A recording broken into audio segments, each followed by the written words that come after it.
How many absolute masterpieces of games do you think are out there waiting to be discovered? I asked myself this question many times while making this video. Everyone knows about games like Silent Hill 2, Outlast, PT, and many more. But what if I told you that there are some truly terrifying games out there that never got a fair chance in the spotlight? The ones that have been buried to time and the ones that people often seem to overlook or have simply forgotten. In this video, we're digging up some hidden horror gems that deserved way more love after their official releases. The 10 games we will be covering today are more unique and innovative than I could have ever imagined. Did these games simply come out at the wrong time? Did other games steal their spotlight? Why are they so tragically overlooked after many years of being released into the world? If you are anything like me, and if you are a huge fan of horror games, you'll want to stick around because I was really surprised by playing some of these and you won't want to miss them. Before we officially move on, I do have to give a warning for a few things. One, since we are dealing with horror games, you can expect for all of these titles to include uncomfortable and intense themes. I will not be going into detail about any of this stuff in my video, but just know what you might be getting yourself into if you decide to play any of these games. Secondly, I am here to reassure everyone watching that I will, for the most part, only be showing early recorded footage from all of the games I played. This is in case you want to avoid spoilers for late gameplay, so you won't be seeing any final bosses or anything like that from me in this video. I wanted to keep that in mind just in case, again, you decide you might want to try any of these out for yourself. So for that reason, we'll only be briefly touching on each game while still highlighting what makes each one of them great. I am going to be ranking each game fairly based on their originality, gameplay mechanics, execution, and overall performance. This is a bit of a longer video, so make sure to grab some snacks and cozy up before watching. In case you don't know me, my name is Diane and I talk about a variety of gaming related content on my channel. So if that is something you are interested in, consider liking and subscribing as I plan to do many more projects.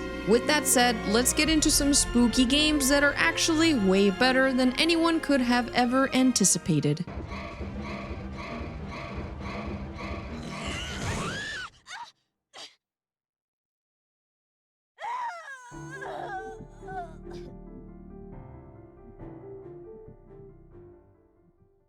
Kicking off this list at number 10, we have Clock Tower 3, released on the PlayStation 2 in 2002. This was technically the fourth installment in the Clock Tower series, and this game is really neat despite its many flaws, which we will talk about later. The reason it is this low on the list is because there is a game we will eventually get to that does everything Clock Tower 3 tried to do, but does it better. The original soundtrack and overall artistic direction in this game were what surprised me the most.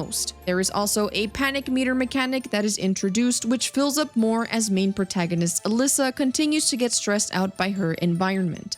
You can run, you can hide, but once your panic meter gets full, controlling Alyssa becomes much harder to do. She stumbles, she stops at random, and when she is completely stressed out, this makes running away seriously nerve-wracking. I really enjoy stalker-type enemies in games that make you feel both hopeless and helpless, and Clock Tower 3 incorporates that very well early on into the game. In fact, the first Clock Tower is often credited for potentially being the earliest appearance of a stalker-like enemy in any video game. So you can thank this often overlooked series right here for very likely being the first to inspire the creations of so many other relentless pursuers we all know and love today. The story of Clock Tower 3 follows a 14-year-old girl who can time travel and throughout her journey gets faced with running away from evil, murderous entities called subordinates, who she must come face to face with and defeat. And oh yeah, apparently Alyssa is strong enough to tackle a 200-pound man. Yeah, okay, buddy. The majority of the game, you are not able to fight back and instead are encouraged to run and hide. You are only able to engage in legit combat during boss fights, which is weird but understandable given that if you were able to use weapons throughout the game, it wouldn't be as scary of an experience. Alyssa gets a bow and arrow during boss levels along with her, magic powers? Yeah, there's a lot to grasp with this short little game. Without spoiling too much, all I will say is that the magic elements that get introduced do not bother me at all. And I really like this game for its oddball storytelling regardless of how confusing it may be. What likely led Clock Tower 3 to being a commercial failure was the fact that it was so far detached from all of the previous games the series had already established. Clock Tower 3 was the first time a game in the franchise let you control the main character, as the previous entries were all point-and-click games. It was really different from what the fans were used to, and this game was not well received due to that fact. So what makes this game special? Well, I would say that despite its overly repetitive gameplay segments, Clock Tower 3's overall cinematic presentation is seriously intriguing. This was also the last project for which film director and screenwriter Kinji Fukasaku ever worked on, and Clock Tower 3 was released just shortly before he died of cancer in 2003. Fukasaku was known for his innovative filmmaking techniques, and his creative mind shines brilliantly in Clock Tower 3. This game is fully deserving of some sort of reboot, remaster, or even simply just a modern-day port to platforms like PSN, Steam, and GOG.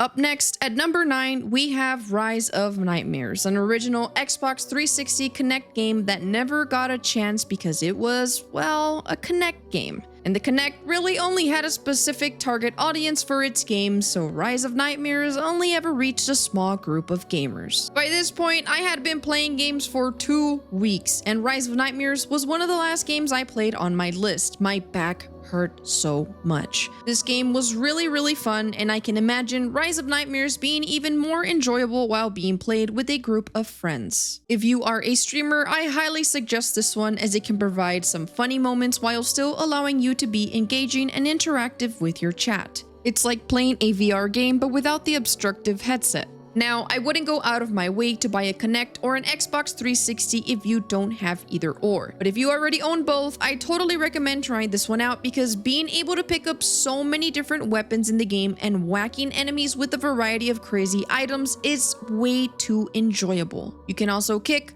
punch, and push enemies away, which is far more than I anticipated this game ever allowing me to do. This is not a game you play for its story, but rather for the silly, chaotic experience. Rise of Nightmares very likely took inspiration from the rail shooter House of the Dead, and unfortunately, I don't think we will ever be seeing Rise of Nightmares again in any way, shape, or form.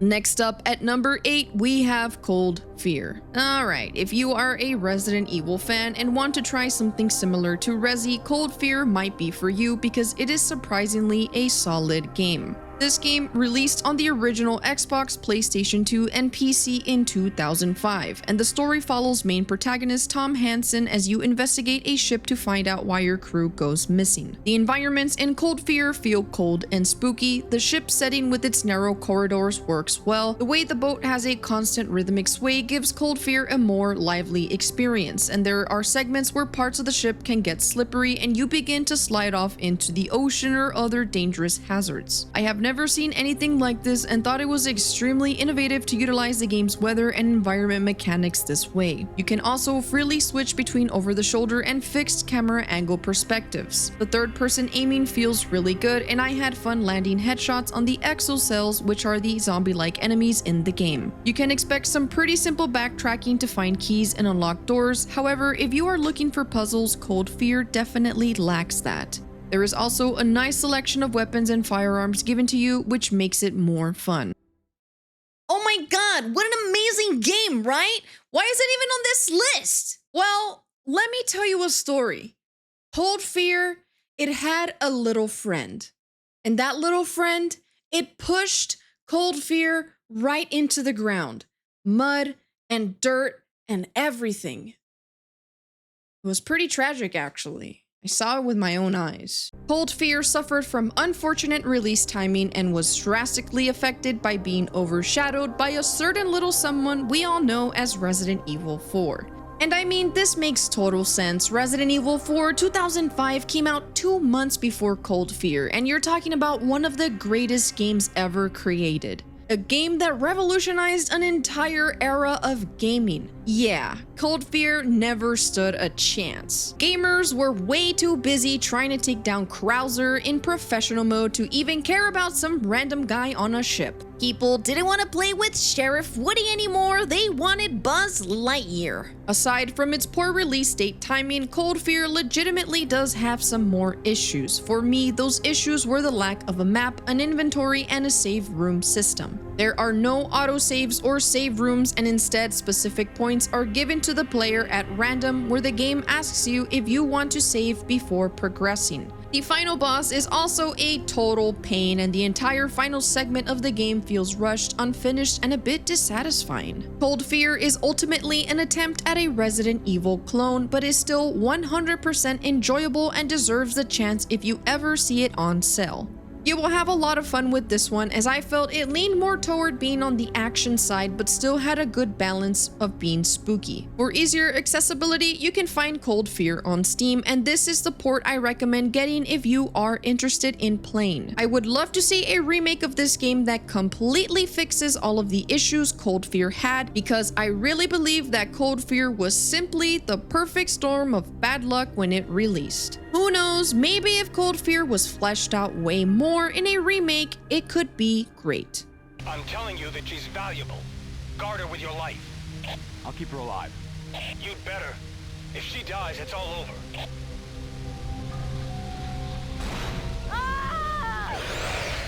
Anna! Wait.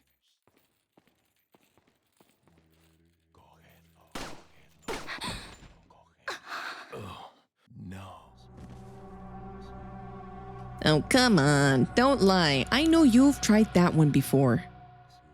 At our number 7 spot, we have Resident Evil Outbreak File 1 and 2. Yeah, brother, I'm counting both games in one spot because guess what? I can. If you have kept up with recent Resident Evil news, you have probably heard that the latest Resident Evil game, releasing in February 2026, will be linked to the Outbreak files. These games never got the love and attention they deserve due to the lack of easy access online support for the PlayStation 2. Both Outbreak files were intended to be played with online friends as you and your group tried to survive Raccoon City together. Some standout features for the Outbreak games are the level and enemy designs. I guarantee that you won't see a giant zombie elephant in any other game. The opening cinematic in Outbreak File 1 is also personally one of my favorites from the entire Resi series. The Outbreak files are games many Resident Evil fans want to be remade in order to enjoy these gems again with their friends, and I 100% agree with them. These servers are completely closed down, however, there is still a group of dedicated PC gamers that keep these games alive. Even if both Outbreak files simply made it to Steam in a bundle, this would allow for people to have easy access to their online connectivity features. Both of these games are loads of fun, and the fact that you can pick from a roster of different characters makes the Outbreak files worth replaying multiple times. A remake for the Outbreak games are in high demand, along with the whole list of other games fans have been screaming at Capcom to make a comeback.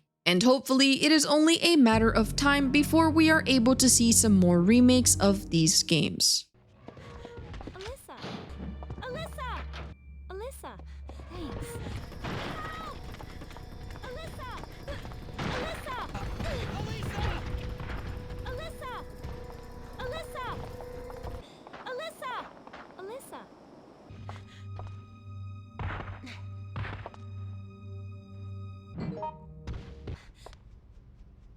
Capcom, please don't let me play with these AIs again. Let me play with my friends. Number 6, Yomawari Midnight Shadows. You definitely haven't heard of this one, and I am here to tell you that you should know about this game. It is amazing, beautiful, adorable, but don't be fooled because as cute as it may be, Midnight Shadows is also equally as terrifying. Yomawari Midnight Shadows originally released on the PlayStation 4 and PS Vita in 2017. In Midnight Shadows, you play as two friends who are trying to reunite after getting mysteriously separated by some unforeseen events. What makes this a unique horror experience is its striking artwork and use of very pretty colors, which gives it its charming personality. There is also no form of a combat system, and the only thing you can do is run and hide from enemies. The gameplay heavily focuses on a stealth and stamina system. The feeling of being so small and weak is what makes this experience so scary. The enemy designs are also absolutely incredible and have a strong sense of originality. This game is short and sweet but very emotional, and you can definitely finish this game in a few hours on a lazy weekend. I think Yomawari Midnight Shadows deserves way more love and attention because it is a game I have never heard anyone talk about. Add this one to your Steam wishlist and give it a chance one day, or wait for it to go on sale.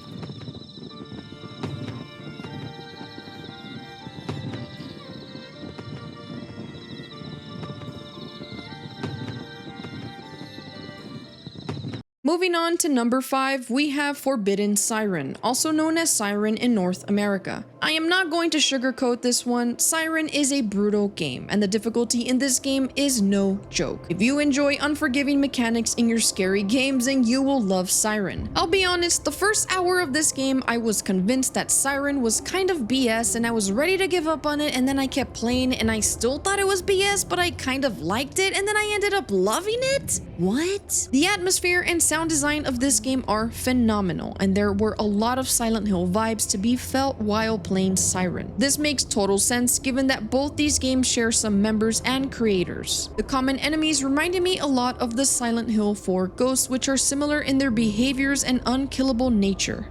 With that said, Siren still manages to set itself apart as an extremely unique horror experience because of its sightjack mechanic. With sightjack, you as the player are able to see through the eyes of your enemies or other characters in a specific level in order to determine if a path is clear or not, and there's not another game that's even tried anything similar to this yet. So why did Siren not do well? I really don't think the world was ready for this convoluted complexity of a game. It came out in 2003, way too early if you ask me, and the extreme difficulty of Siren can be frustrating. Your character, regardless of whichever one you are, is always very squishy, and sometimes getting sniped twice is all you need for a game over. Some things I really liked about Siren were the facial capture techniques used when animating a character. It gives the game more of a creepy feel, knowing that there are 2D photos of real people slapped right onto a 3D model. And at the time, this was surprisingly the most advanced utilization of facial capture performance, and for 2003, this was beyond impressive. I really think that if Siren came out a bit later, it would have reached a larger audience that would have appreciated its weird take on uncovering a supernatural mystery with its unique, unforgiving gameplay. I told you to wait in the car. But what's happening? What is this? Why is this happening? This is exactly why I told you not to come. Professor, we need to find the villagers. They must be panicking. Please shut up. Number 4, Obscure. It's a real hellhole. Whoa, dog. I don't know what you've been smoking, but you need to stop. But don't tell me you didn't see anything. You didn't notice anything bizarre? Yeah, everything I see up in this piece is whack. So what do you think those noises are? I'm not kidding. We can't find Kenny. What? You better quit jerking me. Obscure took the Resident Evil Outbreak experience and executed it differently. This time, there's no online requirements, and you can fully enjoy the game alone or with a local co-op friend. There's a lot to explore in this high school environment, and you get to freely switch between playing 5 different characters at any time you want to. Each character has their own special attributes which can be useful for discovering items, solving different puzzles, and unlocking doors. Like Cold Fear, Obscure suffered from release date timing issues and unfortunately did not sell well when it debuted. For a 2004 game on the PlayStation 2, Obscure is impressive with a strong atmosphere and heavy focus on co-op gameplay. The entire soundtrack amplifies the mood throughout the game as well. All of these things add up to create an overall enjoyable experience. And fun fact, this game actually received a sequel also on the PlayStation 2. This game visually wasn't impressive to me at times, but I do think that some of the dated graphics are part of Obscure's charm. I like the silly voice acting a lot and the campiness of this game. Playing Obscure is exactly like watching a low-budget scary movie, and I absolutely love it. The good news with this one, you can find it on Steam relatively inexpensive. So if you want to solve the mystery going on in Leafmore High School, make sure to add Obscure to your wishlist. At number 3, we have Eternal Darkness: Sanity's Requiem. The top 3 games on this list were definitely the most ambitious ones. These games were the ones I felt were the overall best. Eternal Darkness: Sanity's Requiem was a blast, and this GameCube classic had one of the most impressive story directions I have ever seen. After main protagonist Alexandra discovers a cursed book, the player will start to get thrown back into many different periods in time, which all eventually add up to create a unique story. Each character you get to play has a critical role in the plot, and I did not think that I would have gotten as invested in this game as I did while playing. Eternal Darkness is definitely the kind of game you play for its great story. While there are some pretty neat mechanics, I wouldn't say that Eternal Darkness is necessarily memorable for its gameplay. This game is largely enjoyable because of its lore and puzzle solving. At times, this even feels like a Kojima game with the many ways it pranks you, such as making you believe that your save file has been deleted. All of this is done because of the game's sanity system, which gets affected while you are in active combat. As unique as the sanity system is, I do have to mention that the combat sometimes can feel very clunky and outdated. However, that is really my only complaint with Eternal Darkness: Sanity's Requiem. There is a lot of creative work put into Eternal Darkness: Sanity's Requiem, and unfortunately, the only way to still experience this game even 20 plus years later is on the GameCube. While I love the GameCube, I really think that because this was an exclusive, it ultimately led to poor sales. Kids who owned a GameCube were looking to play Mario Kart Double Dash and Twilight Princess, making Eternal Darkness far too mature and complicated for the only console that it ever got released on. If you want to experience this game for yourself and want it to come to modern platforms, then vote to bring this game to GOG. It would be awesome for more people to have access to this criminally underrated game. Number 2, Rule of Rose. I could say 100 different things about Rule of Rose, but if I had to summarize this game using only a couple of words, the best way I could describe it is saying that it is tragically beautiful, and we are never going to see a game like this ever again. Rule of Rose is a game that got so much hate from people who had no idea what it even was, and I do have to say that this game is definitely not for everyone, as Rule of Rose is a constant reminder of just how cruel real life can truly be. It's disturbing and unsettling, but seriously, what horror game isn't? And there are so many other pieces of media like manga and TV shows that we all consume and love and are just as equally as unsettling. What really sets Rule of Rose apart from many other games in the survival horror genre is its magnificent storytelling. I would say that Rule of Rose even competes with the almighty Silent Hill 2 when it comes to its emotional impact. Throughout the game, you explored troubled 19-year-old Jennifer's deeply disturbing and traumatic past as an orphan. Throughout the story, you are presented with the retelling of events from Jennifer's childhood as she relives some of her darkest and most unforgettable memories. Rule of Rose suffered from many other themes in the plot being heavily misunderstood by the media, and because of this, the public at the time was misinformed into thinking that the game was promoting many controversial subjects, leading it to be banned in many regions. These reports from the media ultimately ended up being completely false. Visually, artistically, and symbolically, Rule of Rose is a hidden masterpiece that handles themes of love, hate,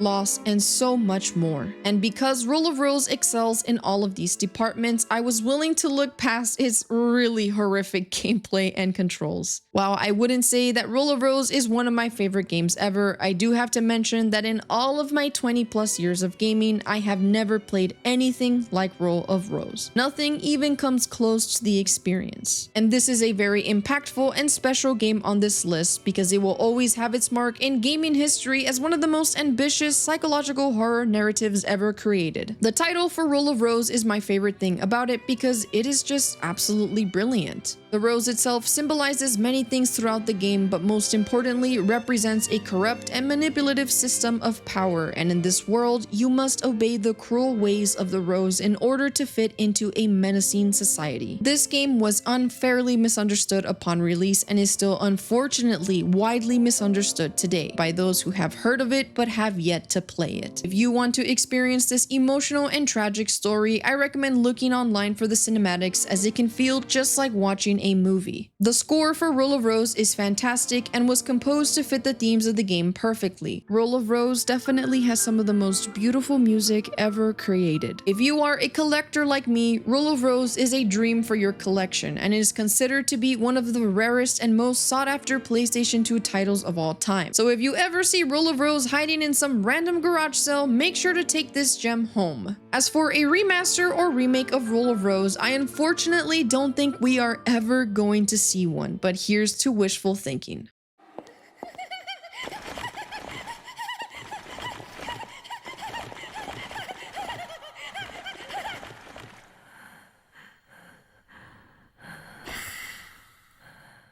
Finally, at number 1, we have Haunting Ground. When looking at all of the other games we've talked about today, Haunting Ground is likely the one title you have heard of. This game for many years has built up a dedicated cult following of fans who want it back. And let me tell you, those fans are correct who want this released again, because Haunting Ground is easily one of the best survival horror games of all time. And yeah, this one was my favorite out of all of the games. The number one reason this game failed is because Capcom never took a strong initiative to advertise it to the world. Damn you, Capcom, what are you doing? In this title, you will see the most unique stalker-like enemies ever implemented into a video game. And there is also a strong similarity to Clock Tower with its run and hide mechanics. Like Clock Tower 3, Haunting Ground has a similar panic system, but this one is even better because guess what? Haunting Ground has no visible meter for when the main character Fiona starts to become distressed from running away from her pursuers. The story largely revolves around the objectification of a young woman named Fiona, and throughout the game she is desperately trying to escape a very creepy castle along with her newfound companion Huey, all while trying to solve puzzles and run away from their extremely disturbing pursuers. Knowing the motives of your enemies makes you want to run away from them even more. A lot of the voice work for the 4 stalker enemies in this game are insane and very well executed during your chases. The integration of Huey is really cool, and he becomes an integral part of your gameplay as soon as you meet him. Huey can help you solve puzzles, attack your enemies, and don't worry, yes, you can also pet him. Haunting Ground also benefits in its replayability department for having multiple endings and unlockables after completing the game. There is also a lot of lore to uncover and many secrets as well. Clock Tower 3 walked so Haunting Ground could run, and all of the things mentioned about how great this game is add up to put it in the number 1 spot on the list. This game easily has the most polished gameplay and story above all the other games I got to play, and it's a shame Capcom never let us have this experience again, because it could definitely benefit from being ported onto modern platforms. But I don't know if that's happening because I have no idea if Capcom even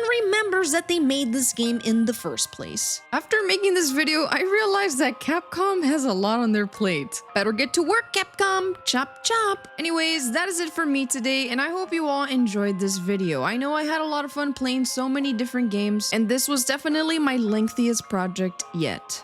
Let me know in the comments what some of your all's favorite horror games are, and if any of the ones that I showed you today you were seeing for the first time. Bye bye! See you all next time!